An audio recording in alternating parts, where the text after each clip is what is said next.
Hello, I hope you're feeling well. Welcome back to Unbox The Podcast. I'm Sahar Hunaidi Palmer, intuitive life mentor, holistic therapist, and your host. This season, we've been exploring the power of your story because everything starts with self-awareness. The story you tell yourself, live by, or carry around, often without realizing it. In the last episode, we talked about the space in between. That uncertain pose where you no longer who you are, who you were, but you're not quite yet who you're becoming. Today, I would like to dig a little bit deeper and explore what keeps us stuck in that space of I don't know what to do, I don't know what the way forward is. And I believe it is our inability to let go. So why do we hold on? Let me start by saying that letting go is not a loss. Yes, it feels like the familiar part of you or the familiar part of your life is dying, but in reality, it's where real growth begins. If you use your awareness and direct that potential in the right way. So why do we hold on? Let's be honest. We all like to control things, relationship outcomes, timing. We grip tightly because we think it's safer that way. But that grip, it's often rooted in fear, if you think about it. Fear of change, fear of the unknown, fear of losing something we think we need in order to survive, to be who we think we are, to have certain identity, or simply to preserve our pride. Fear of acknowledging that we are wrong, or that our opinions or point of view is wrong. That's probably the hardest. And the tighter we hold on, the more stuck we feel. We lose energy, perspective, we feel drained, and we lose our sense of flow. In my mentoring work, this is where most clients begin. Stuck in loops, overwhelmed by what they can't change, clinging to outdated stories, and that makes them really unavailable for any options to move forward. However, letting go is the moment things starts to shift. You create space, both literally and metaphorically. You create space by releasing the tangible and the intangible. The two go together, by the way. So whenever I explore things in my journal, I have like a conversation. Why do I feel that way? What is bugging me? What do I need to do in order to be the person I am becoming? But I also let go of the tangible. I declutter, I throw things away. Whenever I get stuck, like when I'm writing my books or something, I just get up and I clear the wardrobe or reorganize a shelf. And I don't know why, but it does give clarity to your mind. You begin to see your situation with fresh eyes. You begin to breathe. It's a challenge, but honestly, it's a blessing in disguise. The thing is, our brains love the path of least resistance. They're actually made that way. Our brains are made that way to help us survive by stopping us from taking unnecessary risks. So we often cling to an automatic way of feeling, of thinking, of even reacting without knowing that we're doing so. The most important thing is to remember that letting go is not giving up. So let's clear something up. Letting go is not the same as giving up. It's not about failure or defeat. It's a choice, a conscious, powerful decision to stop pouring your energy into something that isn't working. I mean, think about it. If it isn't working, it's unintelligent to keep clinging or doing the same thing, right? You're not running away from this challenge or this blessing, as I call it.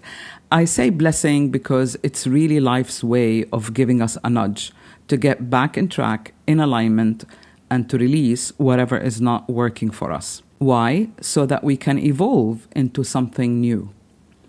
Letting go is about you turning inwards towards clarity instead of chaos. And this is where your intuition becomes your compass. When you can no longer move forward by following your regular logical process, you're no longer driven by fear. Your inner wisdom becomes much clearer. Your passion for freedom freedom of choice or freedom to live life by your own terms becomes really important.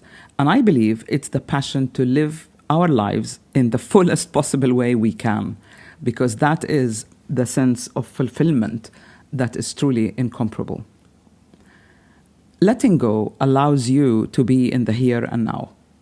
Very often we're either in the past or anxious about the future, that we don't really pay attention to what are we experiencing in the now. The present moment is the only place real change can happen. When I started reading tarot cards for my clients about 35 years ago, I always started by saying the future is undetermined and no one knows the future but you, and nothing is pre-written in stone. They were really shocked that to begin with, we have choices. But we really do. It's the many decisions that you make every day, every few minutes or so, that shape the future outcome of whatever is happening now. The future is really like a garden. Whatever you plant now is going to grow in the future. And that is why your awareness needs to be on the now, on what you're feeling, experiencing, what questions you're asking yourself now. And we talk about resilience. We talk about the ability of moving forward. But I want to redefine resilience. It is something that is often misunderstood. It isn't about toughing it out or pretending that things are fine. By the way, one of the friends I knew in the past, every time you asked her, how are you? And she says, I'm fine, I'm happy, I'm fine. And I really wondered if she was. It isn't about staying strong for others while your world is falling apart inside. I define resilience in Unbox Life Mentoring as the ability to respond to life's changes in a timely manner, appropriately, and with flexibility. The point you are going through a tough time is the very moment you need to respond in measure, appropriately, and timely. If you overreact to something, you throw yourself out of alignment. If you take too long to take charge of the situation and make decisions, again, you're leaving it too late. One wrong, rash decision or reaction can make the situation a lot worse. Real resistance is, I don't want to say controlled, but it's a soft, flexible process. It bends, it learns, it grows. It's like a good, grounded oak tree. It doesn't resist change. It moves with the wind, with the storms, and it survives. And here's the key. You can't build resilience if you're stuck holding on to what no longer fits in your life. Whether it's a job, a situation, a relationship, whatever it is, you need to let go so that you can allow something new to be present in your life. Another important aspect is to realize that change isn't the enemy. It's the nature of life. It's the nature of nature. The change of seasons, the way the planets orbit, everything is cyclical. Relationships end, roles evolve, identities shift. It's part of the way we evolve into our life path. If you fear change, you will suffer. If you truly believe you can control the outcome of everything or everyone around you, you will suffer. If you resist change, you're going to get stuck. But if you meet change with curiosity, you discover your strength. You take the power back and you're back in the driver's seat. Many of my family and friends and close clients that I've known over the years, they know all the drama and trauma that I've went through. And they keep telling me, Sahar, you're so strong, you're so strong. Believe me, I am not. But what it is, and it's a blessing, is I'm curious. I'm curious what today will bring. I'm curious what's going to change tomorrow. And that gives me a different perspective and inspires me to take whatever action. It's nothing to do with being so strong that you don't show or acknowledge what you're going through. One of my clients came to me recently determined to fix her situation. She was trapped in a career that drained her, but she was clinging to what no longer fits. Once she let go of that story, like, I have to make it work, this is the only job that is good for me, I need to succeed at any cost. She discovered options that she didn't see before. Once she let go of that preconceived belief, they let her go, no fault of her own, but she saw it as a failure, as the world has ended. When we talked about this, it seemed to me that other people, if you like, collaborators of your life, because everything not only depends on you, but it's who you co-created with. So if the environment isn't fit for you to grow, that's your answer. And it seemed like that environment of that establishment wasn't really the ideal environment for her to grow. Once she let go of that story that she needed that job in order to succeed at any cost, she discovered that there are options that she didn't seem or take so seriously before. A new direction, a new energy. And that is the power of letting go. So how do you practice letting go? Letting go doesn't start with action. It starts with awareness. You need to step back, calm down, see the situation objectively, as if someone else is going through it, not you, so that you lose the emotional dimension and you focus on the facts, if you like. You ask yourself the right questions. What am I holding on to? A belief, a role, an identity, a version of myself that no longer fits? What do I truly want to feel like, to live like? Start small. Try these. Observe without reacting. Notice what triggers you. Ask yourself again, what am I really holding on to and why? Journal. Write your thoughts. Have a conversation with yourself on paper. It's very different than talking to a friend. It's very different when you face your own reality and the conversation, the intimate conversation, is between you and yourself. You truly allow your mind to defragment what's going on, and by the time you finish writing 3 or 4 pages, you found your answer. Another tip is stop labeling. Let experiences be what they are without rushing to make them fit in a certain frame. Like, I'm a failure, they don't like me, they let me go. And finally, really practice gratitude.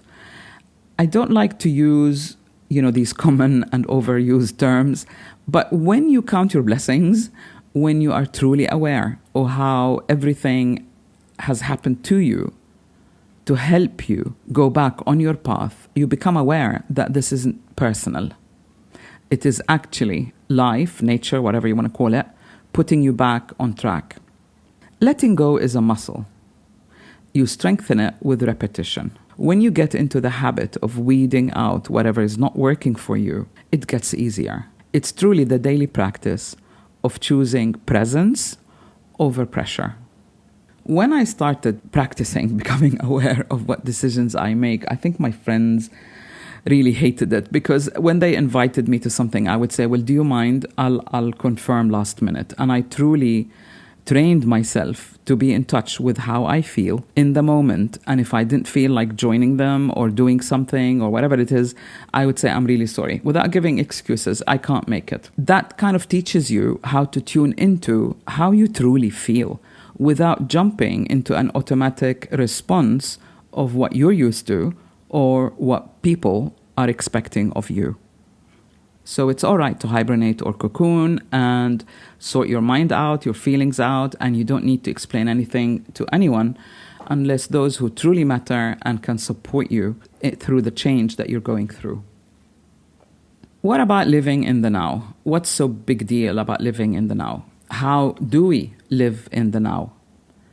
Number 1 is stop chasing. Number 2, stop defending. 3, stop justifying. And you will find that you've released a lot of automatic programs that you were playing without even realizing. You will come back to your center. And this is where the real you starts to emerge, or the real desires that you're truly driven by start to come to the surface. You're no longer acting from past wounds or from your history. You're responding in the present moment. This is where ease begins. This is where clarity lives. This is where life begins to flow again. Every little action you take with awareness will yield results that will really make you a lot more happier and content, and the fog will start disappearing, and you will realize I'm slowly, gradually coming back to my center, to my flow. When this happens, what's right for you starts landing, starts unfolding without pushing, without a struggle. This is what people call living magically. So, are you ready to let go? Here's my invitation. If you're feeling the weight of control, of expectation, that you don't fit anymore, maybe it is time to pause. You don't need to fix it all right now. You just need to get clear on what is no longer true. Letting go is the first step. This is where your clarity begins. And if you would like support with that, if you're ready to move forward with purpose and presence, join me in the upcoming Unbox Life Mentoring. We start on April 30th. It's online and it is at a huge 95% discount just to give you the nudge and support. I always work with small groups because I literally track their progress and make sure that they affect transformation in their life. You will be mentored on practical tools, personalized insights to help you move from stuck to clear, without control, by being in the present. Why don't you take the first step now and join my Unbox newsletter, where I give exclusive members-only offers and updates, and you'll find out more about this upcoming webinar. And if this episode spoke to you, please subscribe. It really helps for others to find this podcast. Until next time, thank you for listening and for joining me, and I hope to see you next week.